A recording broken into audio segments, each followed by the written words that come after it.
नमस्कार, आप देख रहे हैं दैनिक लाइव न्यूज 24। मैं जिला ब्यूरो चीफ वीरेंद्र कुमार। दर्शकों, जिस तरह राष्ट्रीय शिक्षा नीति 2020 में लागू की गई थी, उसका इम्प्लीमेंटेशन के लिए तमाम विद्यालय में सरकार जो है प्रमुखता से लागू करने का प्रयास करी। इसी क्रम में आज झाझा के केंद्रीय विद्यालय में डॉक्टर सच्चिदानंद तिवारी जो यहाँ के प्राचार्य हैं, उन्होंने एक प्रेस कॉन्फ्रेंस करते हुए तमाम मीडियाकर्मियों को जानकारी दी। जिस तरह पर देख रहे हैं आप कि अब जो है कक्षाएँ जो कक्षा 1 या 2 के लिए जिस तरह से सरकार ने नीति तय की, तमाम जो सरकार की नीतियों का तमाम केंद्रीय विद्यालय के अलावे जो भी विद्यालय हैं वो सारे विद्यालय इसको फॉलो करेंगे।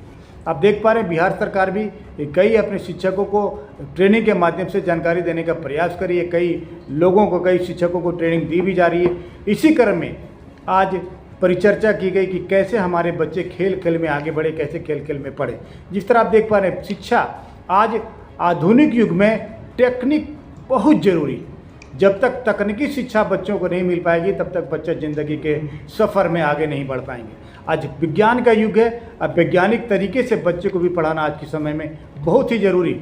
आपको याद होगा जब हम लोग पहले पढ़ा करते, जब हमारे अभिभावक कई बार किस्से के माध्यम से, कहानी के माध्यम से हम लोगों को शिक्षा देने का प्रयास करते थे।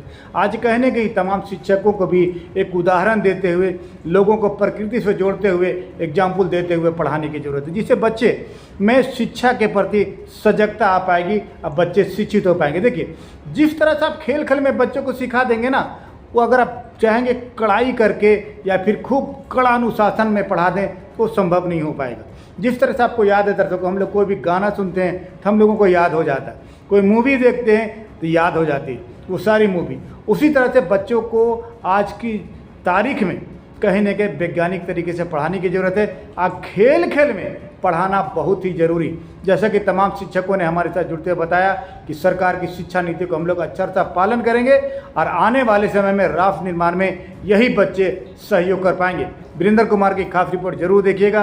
और जिस तरह आज गार्जियन भी जागरूक हो रहे हैं, फिर अपील करेंगे आप लोगों को, तमाम अभिभावकों से, आपके बच्चे विद्यालय से क्या सीख कर जाते हैं, क्या पढ़ कर जाते हैं, इसका भी आप लोग अवलोकन करें। क्योंकि आज के बच्चे मोबाइल ज़्यादा, मोबाइल पर गेम ज़्यादा और कॉपी किताब पर कम ध्यान दे पाते हैं। सारी जिम्मेदारी अगर आप शिक्षकों के कंधे पर ही डाल देंगे, फिर बच्चा आपकी ज़िंदगी में आगे नहीं बढ़ पाएगा। हम अभिभावकों का भी दायित्व है, हम अभिभावकों का भी कर्तव्य है कि अपने बच्चे के ऊपर नज़र बना कर रखें। और एक बार और अपील करना चाहेंगे, जो टीनेज के बेटियाँ हैं, जो टीनेजर बच्चे हैं, उनको बहकने की बहुत सही उम्र होती है। ये उन बच्चियों को विशेष ध्यान देने की ज़रूरत है। इस उम्र में जो टीनेज है, जो 7, 6, 8, 9, 10 तक की जो बेटियां हैं, जो बेटे हैं, वो कहीं ना कहीं रास्ता भटक जाते हैं। वैसे अभिभावक उन बेटे बेटियों पर विशेष नज़र रखें और एक दोस्त की तरह पेश आएँ, तो आपका बच्चा को एक अच्छा इंसान और भारत का अच्छा और सच्चा नागरिक बनने से कोई रोक नहीं सकता है। वीरेंद्र कुमार की खास रिपोर्ट निश्चित रूप से देखिएगा। धन्यवाद। हमारे साथ केंद्रीय विद्यालय झाझा के प्राचार्य जुड़ रहे हैं डॉक्टर सच्चिदानंद तिवारी। सर, जिस तरह आज राष्ट्रीय शिक्षा नीति 2020 का तीसरा वर्षगांठ है, तो सर क्या कुछ कार्यक्रम हुआ आपके यहाँ, क्या कुछ जानकारी दी गई सर? आज हमारे विद्यालय में एक प्रेस कॉन्फ्रेंस का आयोजन किया गया था।